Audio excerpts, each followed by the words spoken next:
Kenya Space Agency is a state corporation established under the Ministry of Defense with a mandate, a very broad mandate, to promote, to coordinate, and to regulate space-related activities in our country. The agency was established out of a need that was seen way back in 2015 with the establishment of the then Kenya Space Policy 2015 that saw the need to establish a coordinating entity that would nurture the growth of the sector in Kenya.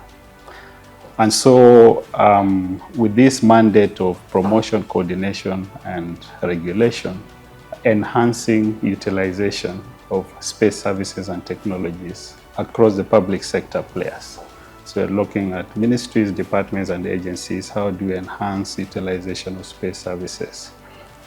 Principally to support planning and to do even predictive analytics.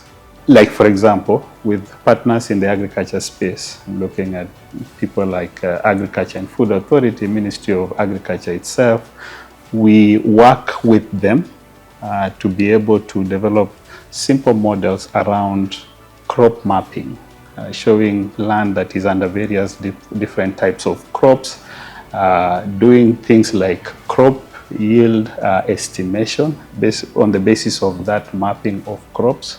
In season, you can make a prediction of how much yield you're going to expect from the in-season crops. Those in the agriculture space, we also do the same.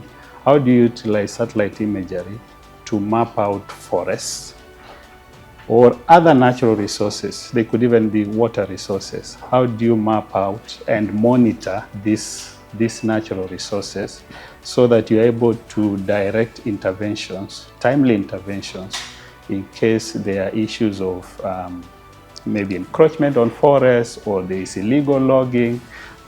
Because one way of doing it, if you're talking of forests that are under tens of thousands of hectares, is to send aircraft or drones or send people on ground.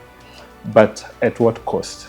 You have a satellite that is constantly taking imagery of this, and you're able to monitor over a period of time and note any changes to that natural resource, whether it's a forest or so those are just some of the examples that I can give right now, and it extends across all the sectors, even those that are in the disaster management, those that are just in the environmental monitoring, those that are in security and defense. There are various applications that you can apply using Earth observation or satellite technologies. Yeah. The CBF Group comprises the investment companies of our 4 pension funds here in Kenya, starting with the oldest scheme, Lab Trust, which was established in 1920s, followed by the County Pension Fund, which was established in 2011, and the CPF Individual Pension Fund, which was established in 2012, and also the Taifa Pension Fund, which is the newest baby on the block as a shareholder and investor in CBF Financial Services. CPF is pretty well established in Kenya, and we think that our business model can be replicated in sub-Saharan Africa and probably the rest of Africa in the course of time. So we're looking at how can we be able to take our product offerings to the region, primarily administration services, real estate development to the region, which is a very high growth area for this region, energy solarization opportunities that we think can help the region. So the company has already made inroads. Now my role is to help strengthen those opportunities and make them unlock faster and really get the company on that particular platform. For our customers who are buying products from us, we would like to offer them the variety of products. There are many, starting from payment service provisions, which we are doing through our partnership banks. We are doing that through our machine called Rukisha. And with this, we are able to transfer funds for members and customers across the globe through partnership with existing service providers like the banks. We would like to even go further afield and introduce another way of saving through a product we are calling Save As You Spend or SAYS, and so forth and so forth. So we really believe that we shall do better and have better products in the course of this year to our members.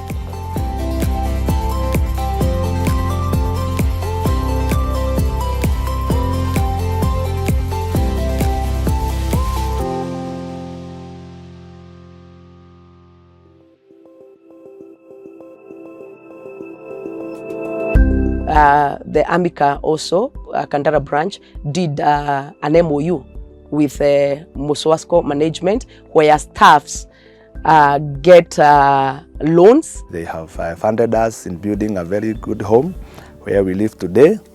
Amica has helped us to plug in the gap between our inflows and our outflows. We rebranded from Murata Sacco in the year 2016.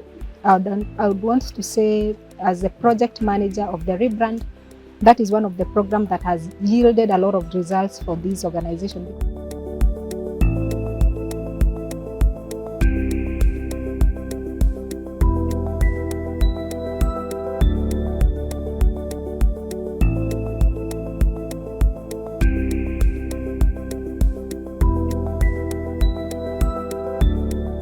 We are planning to increase the number of milk farmers into minimum guaranteed return scheme. Currently, that scheme has about 19,000, and majority are banked by Amica. So I want to say rebranding is one of those programs that have helped these organizations improve on service in a great way.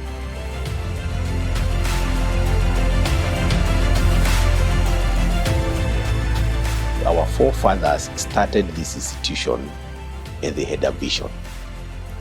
And the vision was a cooperative society that would take care of the farmers then, that will give them, to get financial services closer to them. And when we talk about us becoming a one-stop financial service provider, we have Amica Ventures there. If you want to buy land and so on, you can go there.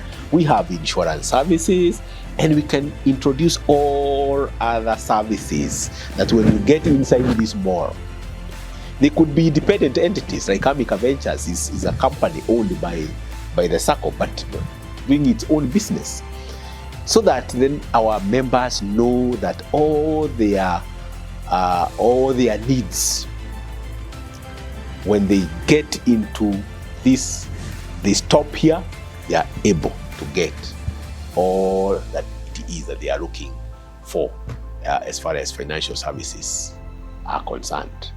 I'm sure by the time I'll be leaving, I'm leaving an institution that is embraced by the community, an institution that is growing, and an institution that I can be proud of even when I'm out there.